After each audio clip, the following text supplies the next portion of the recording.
या न्यूज बुलेटिनचे सहप्रायोजक आहेत गोकुळ. शहरातील नादुरुस्त पथदिव्यांमुळे निर्माण झालेल्या अंधाराच्या साम्राज्यावर उपाय म्हणून आमदार अमल महाडिक यांनी पुढाकार घेत स्वखर्चातून तब्बल 1000 LED दिवे महानगरपालिकेला सुपूर्द केले.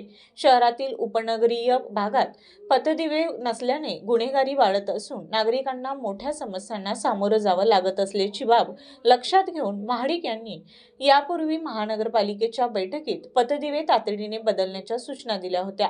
आर्थिक भार महानगरपालिकेवर न टाकता लोकसहभागातून दिवे उपलब्ध करून देण्याचं आश्वासनही त्यांनी दिलं होतं. त्या अनुषंगानं आज कर्मवीर विठ्ठल रामजी शिंदे चौक येथे महाडिक यांनी हे दिवे अतिरिक्त आयुक्त रविकांत अडसूळ यांच्या स्वाधीन केले. विचारा तुम्ही मला. आज आपल्या स्वखर्चातून महानगरपालिकेला लाईट्स देण्यात आल्या. काय उद्देश आहे आपला इथून पुढे कोल्हापूरच्या विकासासाठी कशा पद्धतीनं महानगरपालिकेला मदत असणार आहे आणि आजच्या या मदतीबद्दल काय सांगणार? नक्कीच की एका बाजूला महानगरपालिका जी या पद्धतीने काम करते त्यालाच एक मदतीचा हात म्हणून लोकसहभागाने मी स्वतः अशा आम्ही सगळे मिळूनच हे मदत करतो आहे. कारण बऱ्याच ठिकाणी उपनगरामध्ये थोडंसं टेक्निकल प्रॉब्लेममुळं थोडासा डिले होतो आहे.